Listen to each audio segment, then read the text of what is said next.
l'information. Bonjour et merci d'être avec nous ce matin face à Raphaël Grabli, chef du service BFM Tech.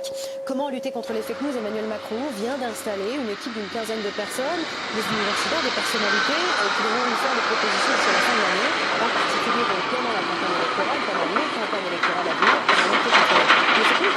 Franchement, il y a une exposition à Paris contre les fake news. Ça se passe à la Fondation EDF et nos équipes s'y sont rendues. Extrait de leur reportage.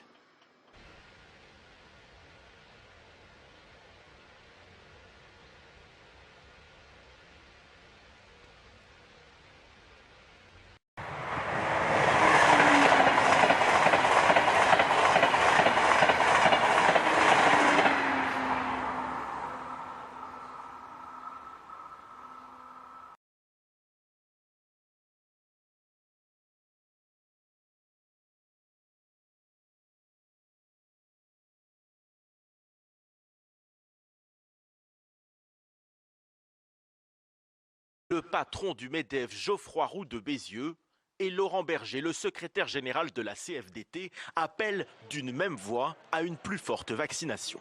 Nous appelons solennellement les salariés qui ne sont pas protégés du virus à se faire vacciner sans tarder.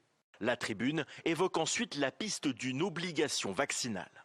Nous sommes attachés à deux principes, le volontariat et le secret médical. Le premier peut toutefois connaître des exceptions pour les salariés au contact du public au nom de l'indispensable protection des autres. Une idée pertinente pour le gérant de cet établissement parisien. Il aimerait voir la vaccination rendue obligatoire pour tous les salariés du secteur. Ces serveurs, par exemple, enchaînent les prises de commande au contact des clients. Hurrah! Miaou, miaou, miaou. On est mignons. Lèche-les-ci encore plus. Miaou!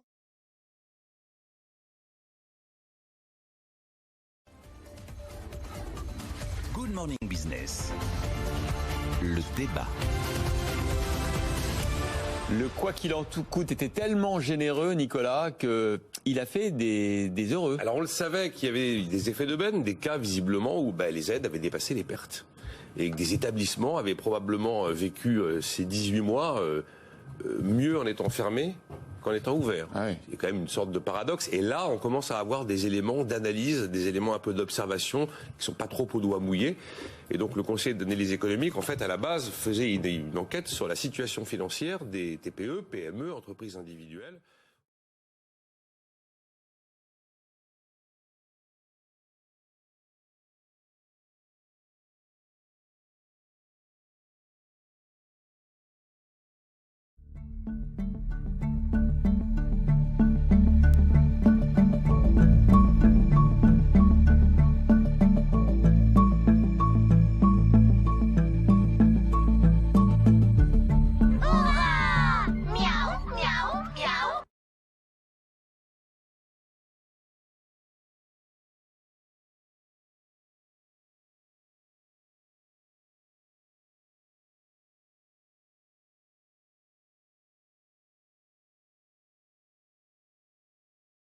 Pour accompagner les plus fragiles d'entre nous.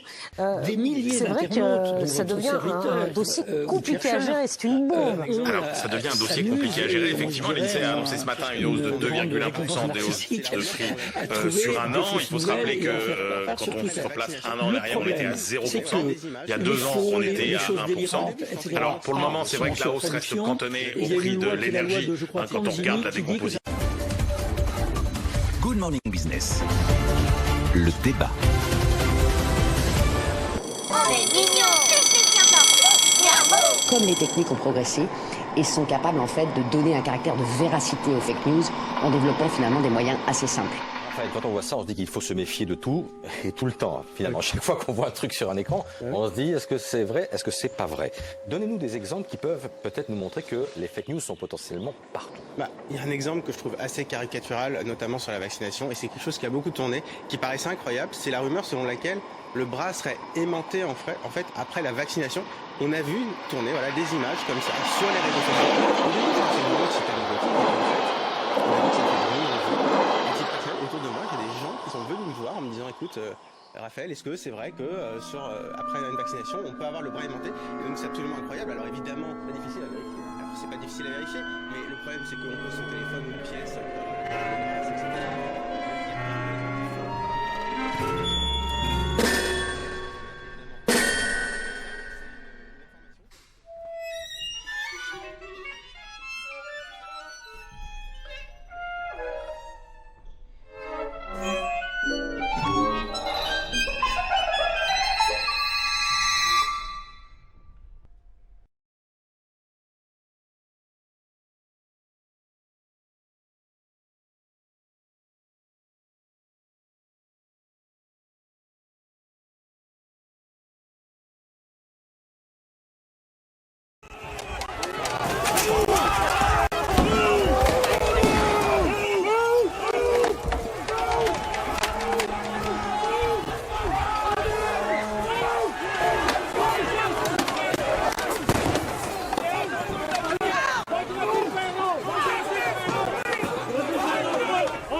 encore pour vérifier une connerie.